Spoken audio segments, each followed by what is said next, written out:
اور خولي بن یزید آگے بڑھ کے سر انور کو جدا کرنے کی تیاریاں کر رہا تھا. سنان بن انس آگے بڑھا لیکن کپ کپا کے پیچھے ہو گیا. خولي بن یزید آگے بڑھا, وہ بھی پیچھے ہو گیا. پھر شمر آیا اور شمر آپ کے جسم نازک کے اوپر بیٹھ گیا. حضرت امام حسین نے جب دیکھا تو اس کے بدن کے اوپر برس کے پھل پیری کے نشان تھے. تو حضرت امام حسین کی زبان سے نکلا صدق اللہ و صدق رسول اللہ, میرے آقا میرے اللہ نے سچ کہا. اس نے کہا کیا سچ کہا؟ کہا ایک دن میں حضور کی خدمت میں حاضر تھا تو حضور نے فرمایا تھا میں دیکھ رہا ہوں ایک چتکبرا کتا میری اولاد کے خون میں منہ مار رہا ہے. آج میں دیکھ رہا ہوں کہ مصطفیٰ کریم کا وہ فرمان جو ہے وہ پورا ہو رہا ہے. وہ غصے میں آیا. امام جلدی اپنی پیشانی سجدے میں رکھی اور اللہ کی بارگاہ میں امام کے آخری لفظ تھے اللہم رضن بقضائک وصبرن علی بلائک تسلیما لامرک سبحان ربی الاعلی سبحان ربی الاعلی سبحان ربی الاعلی. مالک بھائی بیٹے بھتیجے بھانجے جانسار آیان و انصار سب کچھ لٹا کے عباس کے بازو کٹا کے جو جا سکتے تھے انہیں بھیج کے جو جا نہیں سکتے تھے خود اٹھا کے لے جا کر کے عباس کے بازو قلم کروا کے یہ خیمے کے اندر بچیاں یتیم ہو گئی ہیں, سہاگ اجڑ گئے ہیں. میرے مالک سب کچھ لٹا کے نبی کا گھر اجڑ گیا, ایک ایک پتی گر گئی. جن کو بلایا گیا تھا آج ان کی میزبانی تیروں تلواروں اور نیزوں سے ہوئی. لیکن مالک تو دیکھا میری زبان پہ ہائے نہیں آئی, میں نے اف تک نہیں کی, زخم پہ زخم کھا کے جی, خونے جگر کے گھونٹ پی, آہ نہ کر لبوں کو سی. یہ عشق ہے, یہ دل لگی نہیں, یہ محبت ہے. یہاں لوگ مصلوب بھی ہوتے ہیں, یہاں لوگ سولی بھی چڑھتے ہیں. حکم ہوتا ہے خبردار اگر آہ بھی کی تو صابروں سے نام کاٹ دوں گا. کہا مالک اللہم رضن بے قضائے کا, جو تقدیر تھی میں اس پہ راضی ہو گیا. وصبرن علی بلائے کا, مالک تو نے دیکھا میں نے صبر بھی کیا. تسلیماً لامرے کا, مجھے مالک اعتراض بھی کوئی نہیں, جو تیرا حکم تھا میں نے اس کو تسلیم بھی کر لیا.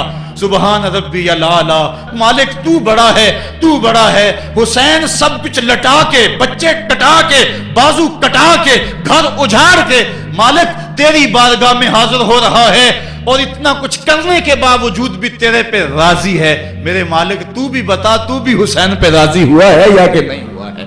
تو بھی حسین پہ اب راضی ہوا ہے کہ نہیں ہوا؟ آواز آئی اس پیاسے پر علی شیر خدا کو ناز ہے, اس نواسے پر محمد مصطفیٰ کو ناز ہے. اوروں نے بھی سجدے کیے پر اس کا عجب انداز ہے, اس نے وہ سجدہ کیا جس پر خدا کو ناز ہے. اے حسین ابن علی تم پر سلام, میرے ساتھ مل کے کہہ دو اے حسین ابن علی تم پر سلام, اے حسین ابن علی تم پر سلام. یہی وقت تھا جب خاندان نبوت لٹ رہا تھا, دوپہر کا وہی سما, وہی لمحے.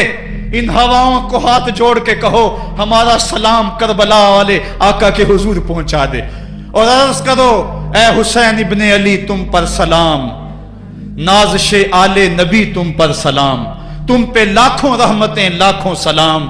اے شہیدان محبت کے امام, لالا گوں لالا بدن لالا کفن, اے چمن اندر چمن, زندگی ہی زندگی تیری حیات, اے حیات اندر حیات. افتخار ملت بیضا ہے تو, رب کعبہ کی قسم یکتا ہے تو. فخر کا دل میں دریچہ باز کرنا چاہیے, جن کا تو آقا ہے ان کو ناز کرنا چاہیے. ہم واہ حسین والے ہیں, آ حسین والے نہیں ہیں.